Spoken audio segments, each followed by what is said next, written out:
Assalamualaikum warahmatullahi wabarakatuh. Bismillahirrahmanirrahim. Alhamdulillahirabbil alamin.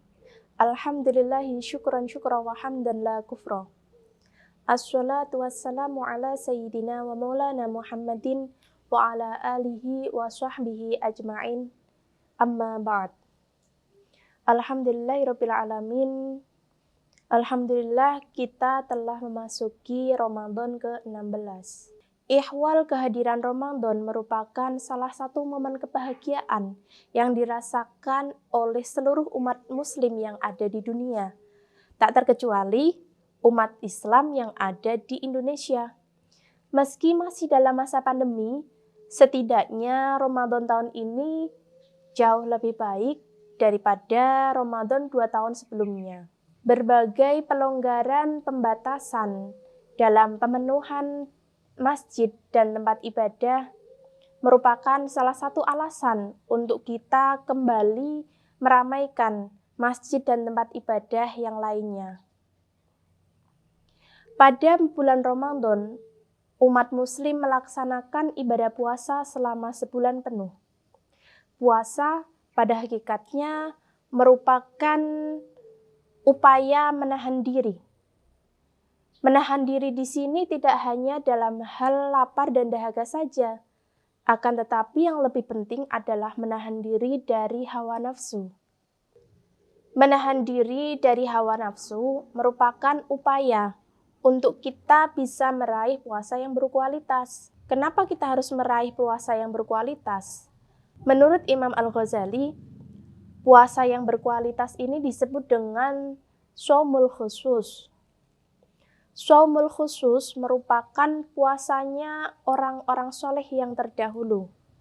Wa amma shaumul khusus fahuwa kafus sam'i wal basari wal lisani wal yadi wal rijli wa sairil jawarihi anil athami. Adapun puasa khusus adalah puasanya orang-orang soleh, yaitu menahan anggota tubuh dari segala dosa. Karena itulah, puasa yang berkualitas ini harus kita raih. Karena dengan kita meraih puasa yang berkualitas, maka kita tidak termasuk dalam golongan orang-orang yang disindir oleh Nabi Muhammad SAW. Wa qad qala Rasulullah sallallahu alaihi wasallam kam min shaimin laisa lahu min shaumihi illal ju' wal 'atash. Betapa banyak orang yang berpuasa, baginya tidak ada yang lain kecuali hanya lapar dan haus saja. Itulah definisi puasa yang tidak berkualitas. Nabi menyebutkan seperti itu, karena itulah kita harus meraih puasa yang berkualitas. Dengan cara apa? Dengan cara kita harus mampu mengendalikan hawa nafsu kita agar puasa kita menjadi puasa yang berkualitas. Lalu, apa saja yang bisa kita lakukan agar puasa kita tetap berkualitas di era media sosial seperti saat ini? Yakni dengan cara kita lebih bijak dalam bermedia sosial dengan tidak melakukan penyebaran hoax. Orang yang berpuasa seharusnya lebih mampu mengontrol hawa nafsu. Salah satu contoh hawa nafsu yang tidak terkontrol dan berdampak buruk adalah menggunakan media sosial dengan penyebaran hoax. Hoax sendiri merupakan perbuatan menyebarluaskan berita palsu dengan tujuan negatif. Banyak sekali di masyarakat kita temui hoax. Mereka tidak tahu bahwasanya tidak semua yang ada di media sosial ini merupakan berita yang benar. Mereka hanya membaca, melihat, dan kemudian menyebarluaskan. Karena itu banyak sekali berita hoax tersebar luas dengan sangat cepat. Setidaknya ada 2 faktor kenapa berita hoax bisa tersebar dengan sangat cepat. Dari faktor sosiologis, yang pertama, teknologi informasi ini berkembang dengan sangat pesat, yang mana memberikan ruang yang sangat besar untuk masyarakat kita mengakses semua berita yang ada di media sosial. Sebelumnya, hanya kalangan tertentu saja yang bisa mengakses informasi ataupun berita melalui media sosial ataupun melalui internet. Akan tetapi, karena dangkalnya pengetahuan teknologi yang ada di masyarakat kita, menjadikan masyarakat kita menjadi jebakan teknologi. Mereka tidak tahu menahu bahwasanya apa yang mereka baca dan apa yang mereka lihat itu tidak benar adanya.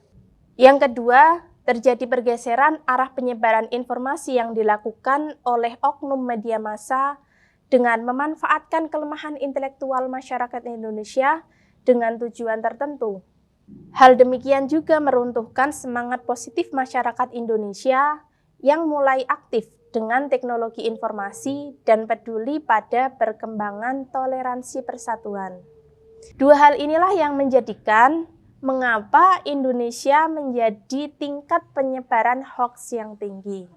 Menyikapi hoaks terdapat secara tegas dalam surah Al-Hujurat ayat 6. Wahai orang-orang yang beriman, jika seorang fasik datang kepadamu membawa sebuah berita, maka telitilah kebenaran dari berita tersebut, agar kamu tidak mencelakakan suatu kaum karena kecerobohan yang akhirnya kamu menyesali itu. Sudah jelas tersebutkan bahwasanya dalam Al-Quran juga mengajak kita untuk bertabayun dengan berita yang kita dapatkan. Berita di media sosial tidak semuanya benar. Karena itu, kita harus menyaring dengan baik. Kita harus bertabayun dengan semua berita yang datang kepada kita.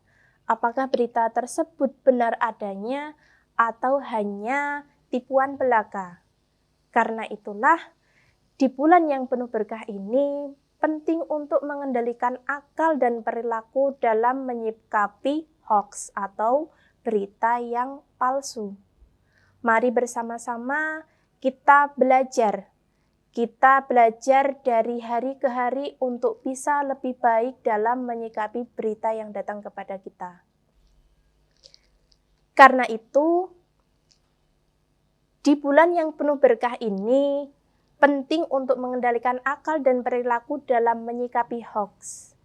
Terlebih, di bulan puasa ini kita harus meraih puasa yang berkualitas. Mari kita bersama-sama belajar dari hari ke hari untuk bisa meraih puasa yang lebih berkualitas dengan menyaring informasi yang kita dapatkan. Ihdinas syiratal mustaqim. Assalamualaikum warahmatullahi wabarakatuh.